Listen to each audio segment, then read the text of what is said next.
Alors, la grande question que tout le monde se pose avant un chèque IFR, c'est toujours la même. Le pilote automatique, on l'utilise ou pas? Eh bien, la réponse est assez simple, il faut savoir faire les deux. Un pilote automatique, c'est un copilote absolument formidable. Mais attention, il peut aussi tendre des pièges assez redoutables. Allez, on va décortiquer ensemble les erreurs les plus courantes pour ne plus jamais se faire avoir. Alors, ce pilote auto, ami ou ennemi? On a tendance à croire qu'un bon pilote ne fait jamais d'erreur avec. Mais la vérité, c'est que les erreurs, elles, sont inévitables. L'important, ce n'est pas de viser le zéro erreur, c'est impossible. Non, la vraie marque d'un pro, c'est de comprendre ses erreurs pour les anticiper, pour les voir venir de loin. Et voilà, c'est ça le point essentiel. Il faut vraiment voir son pilote automatique comme un partenaire de vol. Un copilote, quoi. Mais un copilote qui a ses petites manies, ses propres habitudes. Pour bien bosser en harmonie avec lui, il n'y a pas le choix. Il faut connaître ses réactions sur le bout des doigts. C'est vraiment la seule façon de ne pas se faire piéger en l'air. Allez, on attaque avec la première erreur. Et croyez-moi, c'est un grand classique. Le coup du sélecteur de cap qui n'est pas synchronisé. On parle de navigation latérale. C'est un piège d'une simplicité déconcertante. Et pourtant, il peut vraiment vous mettre dans le pétrin au pire des moments. Imaginez la scène, je suis sûre que ça vous dit quelque chose. On est là, tranquille, en train de suivre une route GPS. Au cap 276, l'avion arrive au waypoint, il engage son virage, tout en douceur, pour aller chercher le 344. Tout semble nickel, sauf que il y a ce petit détail qu'on a zappé, le sélecteur de cap. Lui, il est resté planté sur l'ancien cap, 276. Et c'est là, précisément là, que le piège se referme, si, pour une raison X ou Y, on doit passer en mode heading. Et là, paf! Qu'est-ce qui se passe? On bascule en mode heading. Et l'avion, lui, il est bête et discipliné. Il fait quoi? Il obéit à la seule information qu'il a pour ce mode, la position du sélecteur de cap. Il se fiche complètement de la nouvelle route. Il engage direct en virage, parfois bien brutal, pour retourner Fissa au 276. Je ne vous raconte pas la surprise, surtout quand on est dans les nuages. Bon, la bonne nouvelle, c'est que la solution est super simple. Mais ça demande de la rigueur. C'est un réflexe à prendre.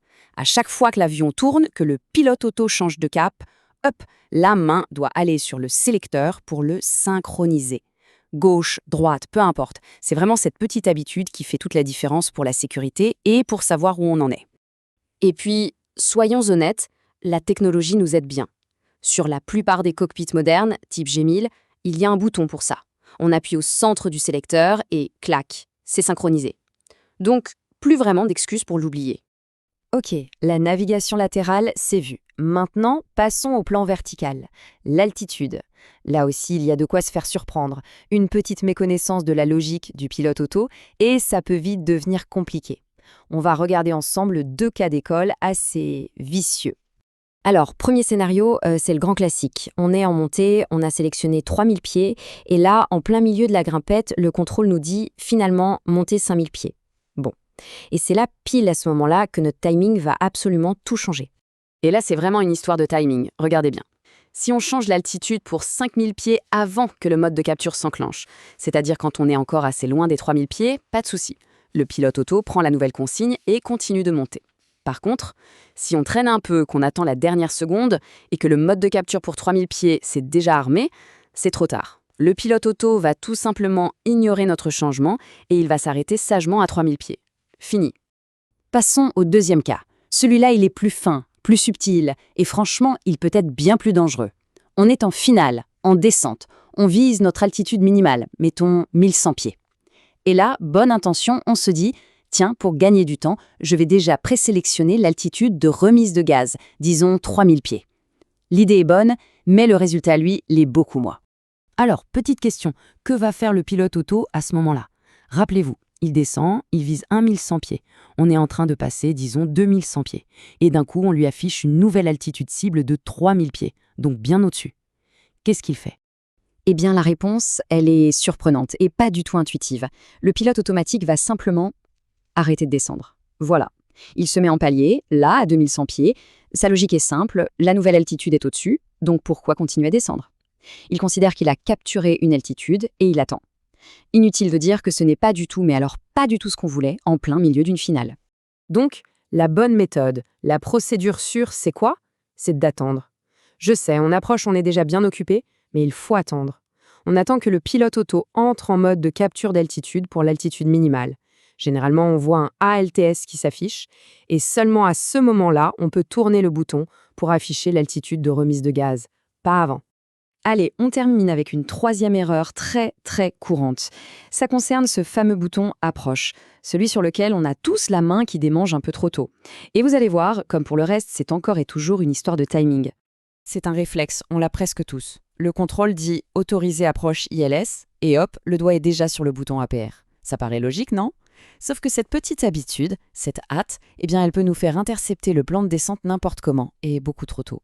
Regardons la différence. D'un côté, l'habitude un peu trop rapide. On appuie sur APR dès qu'on a l'autorisation. Le risque, c'est de choper le signal du glide n'importe où, souvent bien trop haut, et de commencer une descente instable. De l'autre côté, la méthode des pros. D'abord, on descend et on se met en palier à la bonne altitude d'interception. Une fois qu'on y est, bien stable, alors on appuie sur APR. Et là, la capture se fait en douceur, au bon endroit et en toute sécurité. Donc la leçon, elle est toute simple en fait. Le bouton approche, on n'y touche que quand on est vraiment prêt à laisser le pilote auto gérer tout, c'est-à-dire l'axe de la piste et le plan de descente. Il faut que l'avion soit pile poil dans la bonne position pour que ça marche. Ok, faisons un petit débriefing pour bien synthétiser tout ça. Ce qu'il faut retenir, c'est que piloter avec un pilote automatique, ce n'est pas juste une question d'appuyer sur des boutons. Non, c'est bien plus que ça. C'est le comprendre, anticiper ses réactions. Donc, si on devait résumer en 3 règles d'or, ça donnerait quoi? Règle numéro 1, le sélecteur de cap, on synchronise, tout le temps. Règle numéro 2, on fait hyper attention au mode de capture d'altitude avant de toucher au sélecteur d'altitude. Et règle numéro 3, pour une approche, on descend à l'altitude d'interception, on se stabilise, et seulement après, on enclenche le mode approche. C'est simple, non? Mais c'est la base de tout. Et attention, un point super important. Là, on a beaucoup parlé du G1000. Mais la logique, les principes qu'on vient de voir, eh bien ça s'applique à presque tous les pilotes automatiques modernes. Que vous ayez un G5, un GI 275 ou un autre système, les concepts de base, eux, ne changent pas. Et pour finir, une dernière petite question pour la route.